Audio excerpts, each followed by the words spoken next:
Assalamualaikum teman-teman, kita akan membahas tentang pelatihan dan pengembangan. Yang pertama, pelatihan. Pelatihan tenaga kerja adalah setiap usaha untuk memperbaiki performa pekerjaan pada suatu pekerjaan tertentu yang sedang menjadi tanggung jawabnya atau suatu pekerjaan yang ada kaitannya dengan pekerjaan. Tujuannya adalah memperbaiki kinerja, memutakhirkan keahlian karyawan, mengurangi waktu belajar, memecahkan permasalahan operasional, formasi karyawan, orientasi karyawan terhadap organisasi, dan memenuhi kebutuhan pertumbuhan pribadi bagi semua karyawan.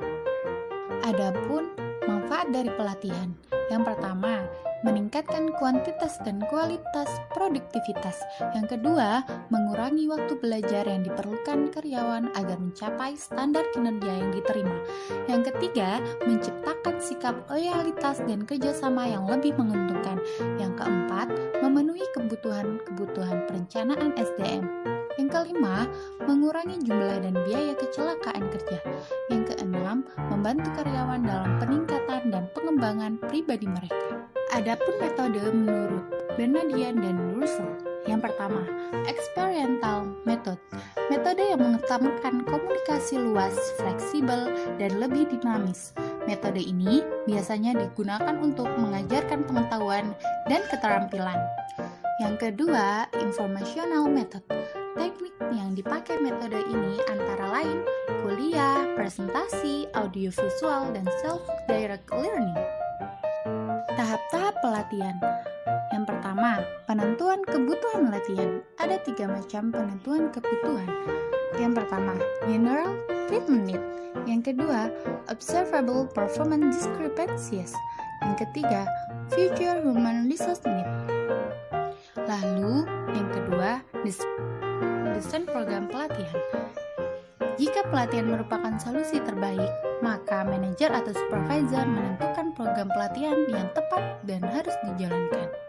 Yang ketiga, evaluasi program pelatihan. Tujuannya adalah untuk menguji apakah pelatihan tersebut efektif di dalam mencapai sasaran yang ditetapkan. Yang kedua, pengembangan. Pengembangan adalah sebuah penyimpanan individu untuk memikul tanggung jawab yang berbeda atau yang lebih tinggi di dalam organisasi. Jadi, pengembangan lebih ditekankan pada peningkatan kemampuan untuk melakukan pekerjaan pada masa yang akan datang.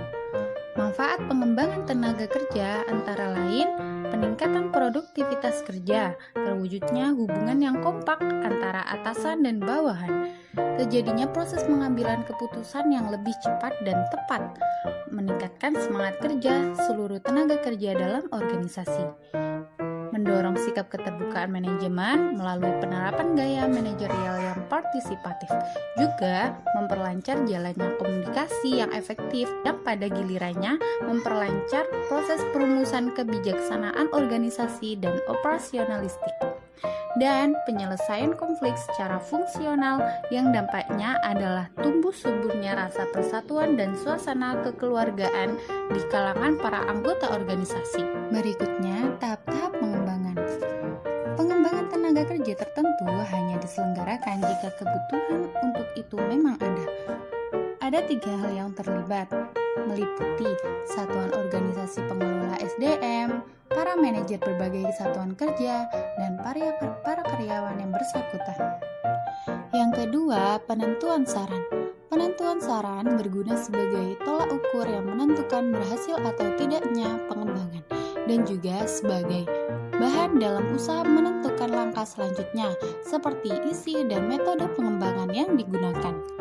Yang ketiga, penetapan isi program. Yang keempat, identifikasi prinsip-prinsip belajar.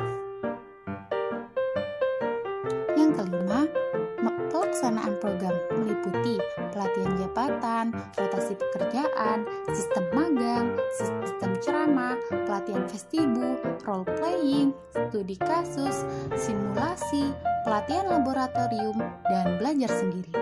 Dan yang terakhir, penilaian pelaksanaan program. Adapun konsep pengembangan eksekutif, semua kegiatan di mana eksekutif belajar untuk meningkatkan perilaku dan kinerja mereka. Dalam hal ini dirancang untuk meningkatkan perilaku dan aktivitas mereka dari manajer dalam pekerjaan yang saat ini dilakukan dan mempersiapkan untuk pekerjaan yang lebih tinggi di masa mendatang. Ada juga sifat-sifat pengembangan eksekutif. Yang pertama, proses pendidikan.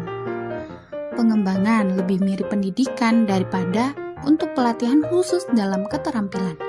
Yang kedua, perubahan perilaku. Eksekutif atau manajemen pengembangan adalah proses belajar yang direncanakan untuk membawa perubahan perilaku dalam eksekutif. Yang ketiga, pengembangan diri. Manajer pengembangan mereka dalam berpartisipasi dalam pelatihan yang diselenggarakan oleh organisasi. Yang keempat, proses berkelanjutan. Pengembangan eksekutif adalah untuk pergi atau tidak pernah berakhir latihan daripada urusan satu kali.